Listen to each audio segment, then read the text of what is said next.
From one neighbor to another, WCTE PBS is here for you. Coming up next is Live at 5 on WCTE and its streaming platforms to provide updates on communities throughout Central Tennessee. All right, welcome to Live at 5 here on WCTE. I'm Becky Magura, and I'm really excited to have with me Putnam County School Director, yes. Executive Director, is Corby King. Tell me, Corby, yes. This is an exciting time, and we are masked up. Yes. We're going to do our show tonight masked up again because the numbers are rising a little bit. And you had a special message last week at 7. Yes, ma'am. They are. The numbers in our community continue to rise. We know that COVID is here. It's not going away anytime soon.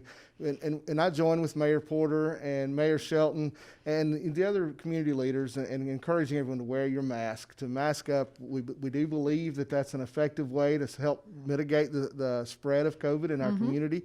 And it's important that we all do our part in that. That's right. So I appreciate the opportunity to come and continue to get that message out as well. Well, listen, Corby, we're thrilled with the Putnam County School System, our partnership with you. It was great to have Dr. Sharon Anderson on last week, and we want to remind people again that Tennessee Promise deadline is coming up, right? Yeah, absolutely. It's November 2nd, Monday night, November 2nd. We've had a huge increase in students who are registered for Tennessee Promise over this week. Oh, good. Especially at Cookeville High School. We want to continue to push those numbers at Cookeville, Upperman, and Monterey High School, at all three of our high schools.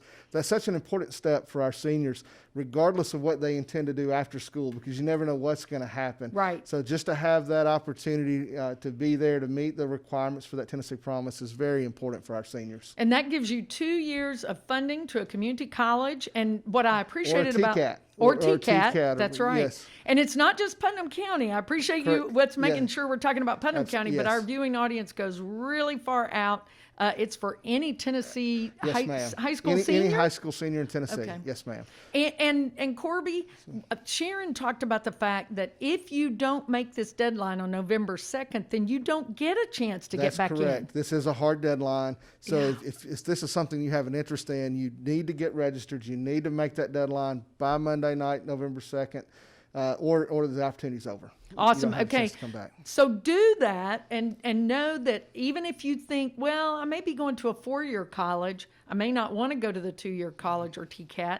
Well, it's okay. Still sign up. Yeah, absolutely. And stuff happens. I mean, look at this year with COVID. A lot of seniors from last spring that would have gone to a 4-year school because there were so many that were online, that they were not open and bringing students back onto campus. Many of those students chose to stay home and attend a 2-year junior college with the Tennessee Promise. That's paid for. So it doesn't get into your Hope Scholarship. It doesn't get into your other scholarship offers if you have that money available. All right. We have Corby King with us. Don't go away. We'll be back with more in just a few moments. Yes. By partnering with WCTE Ready to Learn, we've been able to save lots of dollars, which allows us to hire more staff to be with our students. It literally costs us nothing to be able to use this curriculum, which also allows us to be able to serve more students in the after-school programs. In the LEAPS program, which is Lottery for Education after-school programs, it is a state-funded program for us to be able to serve students in the Putnam County school system in before and after-school programs. Our students always love these camps. These camps always have very interesting and engaging curriculum that the students are able to partake in. We truly appreciate the partnership with WCTE and all of the work that we've been able to do with them to be able to ensure that our students are able to have engaging, fun camps at literally no cost. All right, thanks for joining us for WCT's Live at 5 right here on Central Tennessee. We are live on Facebook as well as on the web and on air. All right. I have with us Putnam County School System Executive Director Corby King. Corby, tell me, this is an exciting school year, but just like we're masked up, your students and your faculty have been masked up and doing an amazing job. They really have, Becky. So, the students are handling this much better than the adults, but the faculty as well. Mm-hmm. And I know that people are tired of the mask. They're tired of being in them. The students too. And you come around and we'll see every now and then the students when you walk down the hall and they'll have their mask pulled down and have to remind them, you'll pull it up, cover the But the students do a great job with it. And really, we look at the spread of the virus within the schools, and while our numbers will reflect what's in the community. So if our community numbers go up, our school numbers are going to go up. And you can look at our dashboard and see this week, our numbers are up for students and staff who have positive tests for COVID. But that spread is not happening in the schools, which is really important for us to watch. And again, we want to be able to stay open. We want to be in school. Right. And a big part of that, we believe, is masking. And our students are wearing the mask other than when we're eating lunch or maybe when they're outside at recess. Sure. So those times they will remove the mask, but they're doing a great job. And that's what we want to do. We want to remain open and be available. That's such an important resource for our community. We know our students learn better in person. We know it's better for the families, the parents who go to work, that trust us with their children. Right. That's such an important resource. And for food and other shelter and physical, social, and socio emotional needs. Right. So this is an important thing, that we're open and we're in school, and we're trying to do that as long as we can. Well, we love being partners with Putnam County Schools, with the Tennessee Department of Education, all of our school systems across the Upper Cumberland, Central Tennessee. Yes. The DOE has been doing a lot with at-home learning. Yes. They are getting ready to release 80 new lessons starting the end of this month. Can you share your thoughts about that? You know, that part of that Ready to Learn partnership that we have with PBS and with the Department of Education, we do have lots of families, and you mentioned some of those who are not in school full time, but even some of our families who have chosen remote. There's an opportunity. They don't always have the best internet access in some of our rural areas, but most have an antenna or access to where they can get the public television station, so they can watch WCTE. These are certified teachers that are preparing the lessons, that are teaching the lessons just like they would teach them in their classroom, and families are able to just turn on their TV and watch and participate in the lesson along with their child, just as though they were the teacher or another student in the classroom. And they're, these are some of our best teachers that are doing these videos. That's right. And this is statewide. Statewide, absolutely. And some of our teachers are being seen across the state, right? Yes, we had four last spring? I believe so. And they did an excellent job. And I've used the example, my niece in Lawrence County. My sister's a teacher there in Lawrence County. My nieces and nephews all live there. But they watched the lessons from our teachers, and I would get comments, hey, she's really good. Yeah, you pass that on to our teachers. It's just kind of exciting that the opportunity is there and that students get a chance to learn from some of the best educators in Tennessee. That's right. So those lessons right now are the ones from the spring. That's Monday through Friday from 9 a.m. until 11 a.m. And then I believe it's November 30th. We're going to start with brand new lessons. Absolutely. So excited about that. What's top of mind? Maybe I should ask you, what keeps you up at night? What keeps me up at night, Becky, it's just, the situation in our community. It really is. And, making sure that our students are safe, our staff is safe, our faculty is safe, that we're able to stay open and that we're not contributing to the spread in our community. And we're watching our numbers, and we don't believe we are. We actually believe that being in school helps because the students aren't out. They're not gathering as much. They're not staying, at each other's houses, because when we're out of school, families go to work, kids get together, large groups. We know that the spread in our community seems to be related to private gatherings, large social gatherings. That's an issue in our community. And it's not that your people are catching it at Walmart or Kroger or at a restaurant. It's when they gather together as a group. And our students are part of that as well. When we're in school, they're in school. They're not gathering as much as they are when we're out. So we do believe that it helps if we're in school. Well, and can you address a little bit about that slide? When you're having to deal with coronavirus and working remotely or not remotely, I know some students are struggling with this year. It really is. Our students, students are very resilient, and our teachers are excellent, and they're good at what they do. So I don't focus a whole lot on that what people talk about, that summer slide. We know there's some educational loss that occurs there, but with work, we overcome that, and we can identify those gaps, and we can meet those needs. But nothing replaces that in-class, in-person instruction. Right. So when we're home, we know the students are not getting the background instruction from the teacher that they need. Even if the teacher's supplying videos, it's not the same when you don't have that interaction. You don't have that immediate face-to-face where you can kind of read the looks on the students' faces and know, hey, they don't understand this. I need to go over it again, explain it in a different manner. Or even that peer-to-peer interaction where as the teacher, I might struggle, but my peer could explain something. You miss that when you're in that home setting. Right. And when you're at home, they're kids. They're not going to always be on. And they're not. And even if they're at home, it's like, well, I'm at home. I don't want to do this. This is like homework. It's not really school. And it tends to be more work for them. They forget about all the interaction they have in class. And so all of it has to be handled online. You have to submit something in writing, and it seems like it's more work on the students. They get bogged down. They don't enjoy it as much, and the learning is not the same as it is if they're in person.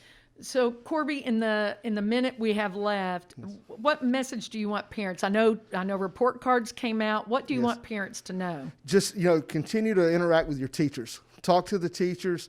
Look online at your child's Power School. We use Power School as the grading system. You can see their grades. You can see what they're submitting, not submitting for assignments, how they're doing in class. If you see a struggle, talk to your child's teacher. Talk to them regularly. Send them an email.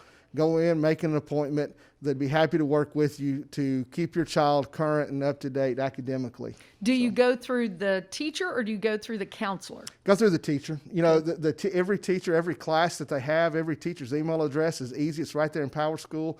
If you see, in math, they're struggling over here, click on the teacher's name and it pops up and you can send them an email. It's that simple.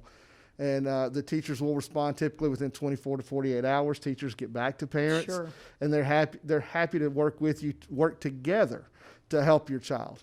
So. Well, Corby, thank you so much. Corby King, Putnam County School System, we have a wonderful partnership. Absolutely, thank you. And you'll be back with us next month.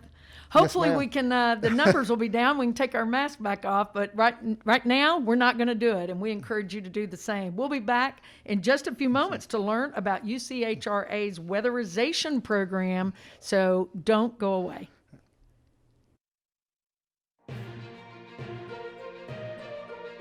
Hi, and we're glad to have you here. On behalf of the Herman Company, its leadership and staff, I want to thank you for coming out. This is such a great day for us. Well, it's really exciting and a great honor and privilege to get to be a part of this announcement.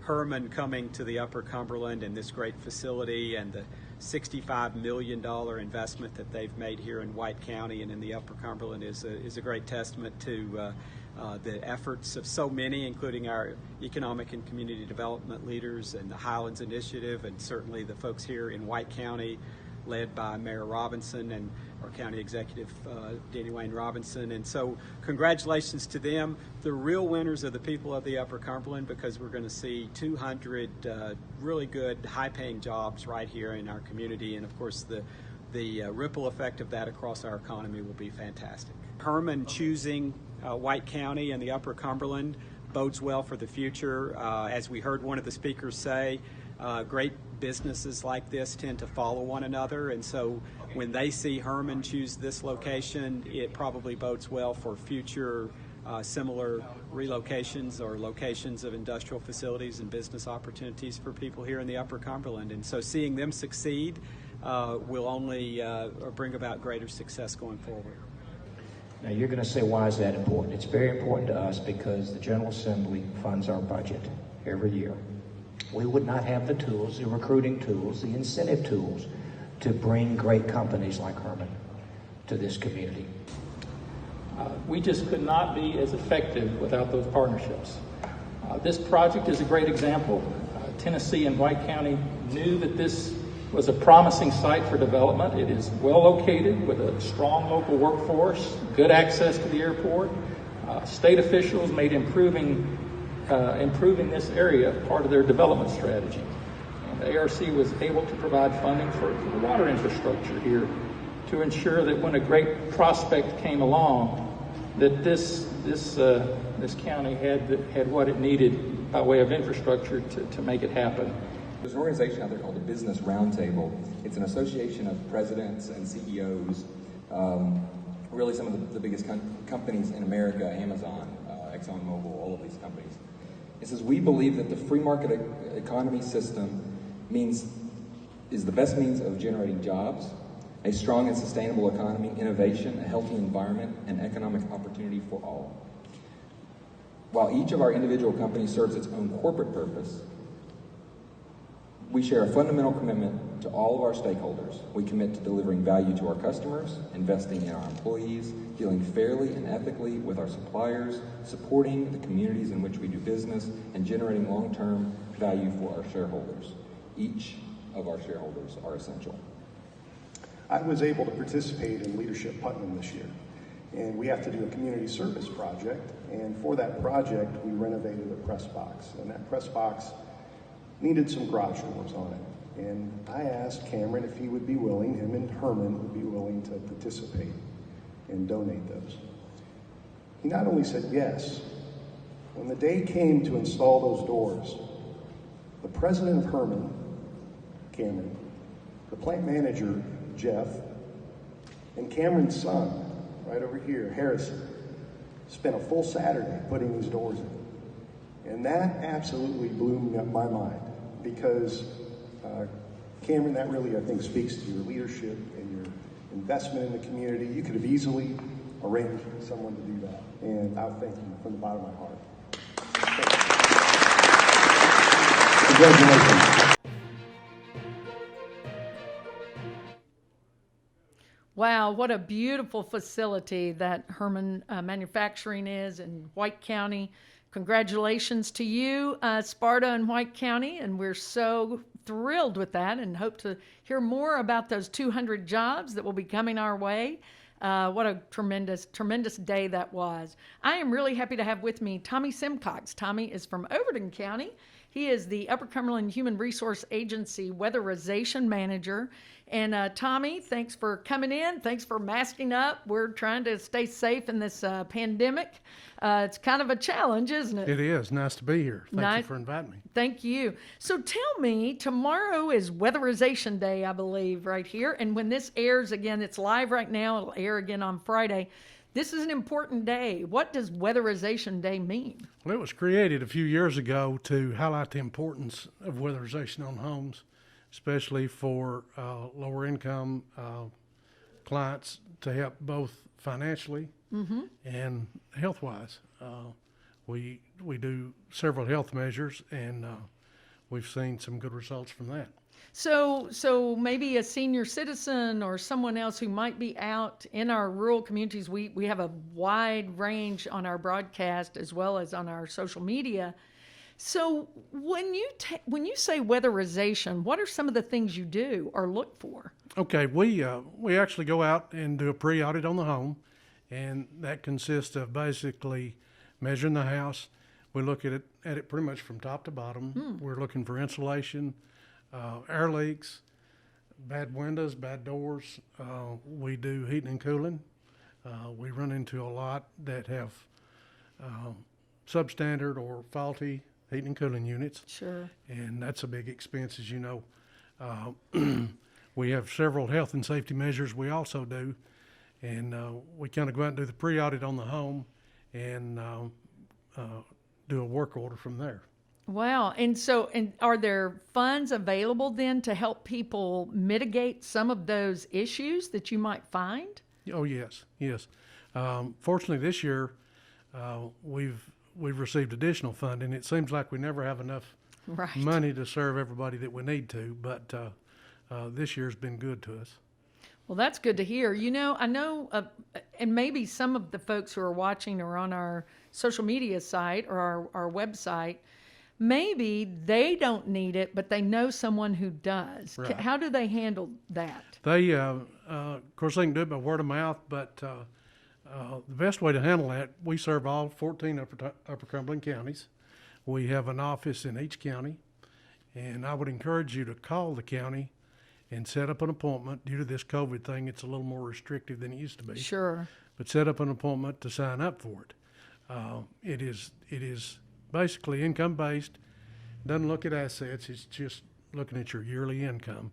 And it's fairly generous. We can serve up to 200% of the federal poverty guideline, which makes it easy for a lot of folks to get.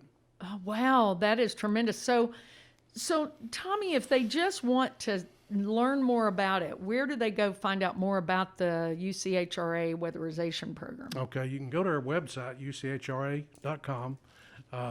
There is a website, a national weatherization website called WAPTAC, WAPTAC. It's got a lot of good information on it. That's or cool. You can call the office, and we can help you with that. What's your number at the office? It's 528-1127 here at the Cookeville office. Of course, that's 931. Sure. But you can call that office or any of our county offices. So if you'll just know that if you know of someone who needs weatherization assistance or want to take part in this audit, weatherization audit, I assume that if you go on and you can sign up, it could be that they'll come out and do an audit and you may not need anything. That's okay, right? It is. That rarely happens. Okay. There's usually always help we can get. Like I mentioned earlier, we've gotten really big into healthy air in homes. Our money comes from DOE in Washington, and they got real big on healthy air.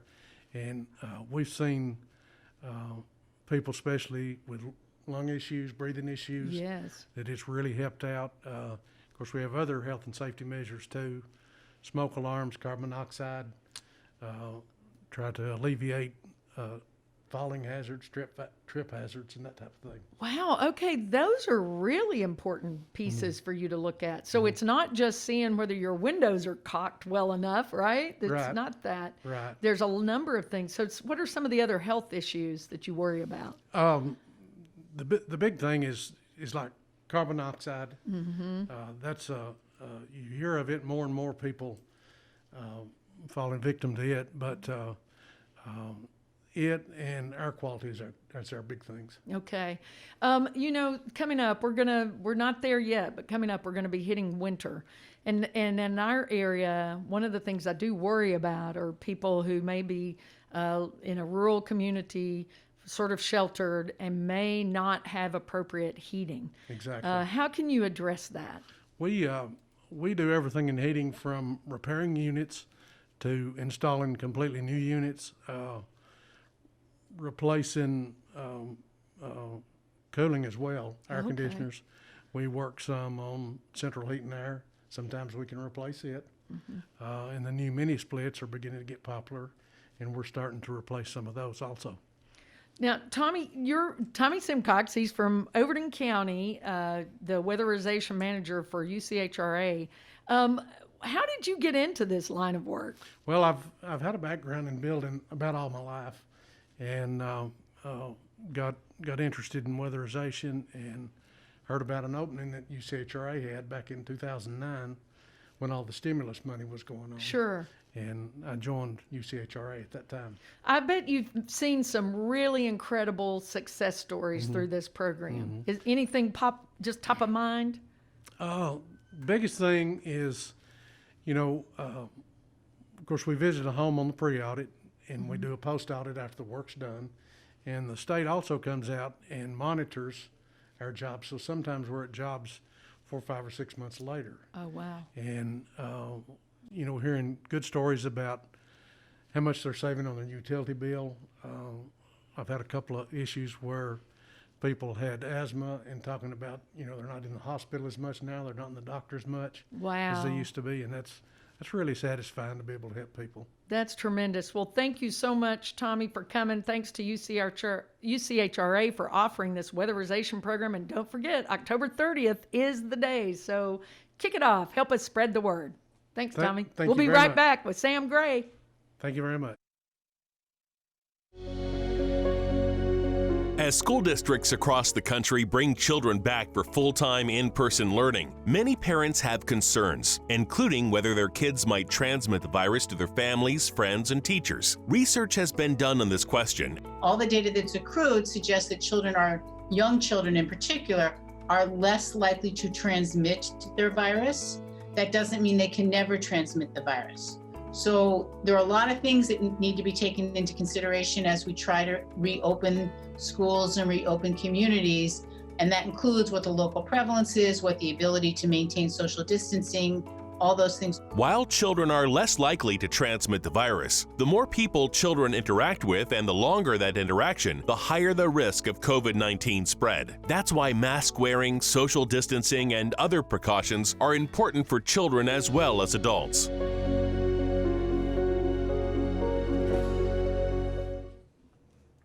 All right. Thanks for joining us for Live at 5 right here on WCTE. I'm really excited to have with me Sam Gray. Sam, you are our events coordinator. You've been really busy this October because we have all kinds of events at WCTE. Right. Tell me some of the things you've been doing for the station. So we've been doing Blues and Brews, Haunted Half.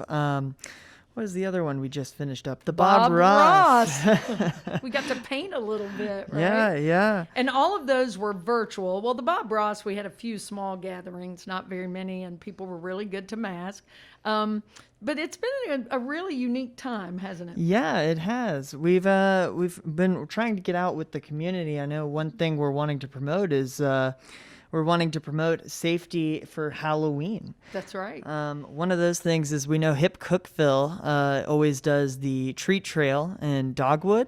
Well, they're doing it as a drive-through this year. Because they don't want to be in the park where people are all out, so they're doing it as a drive-through. Right. Hip Cookville is doing this. And when are they doing it, Sam? They're doing it on Halloween at 4 p.m., so that's October 31st, 4 to 7. It's going to be located at the River Community Church. Okay. And people will actually stay in their cars, drive through. And how will that work? Will somebody bring candy to the car? Yeah, they'll have volunteers running out candy to the cars.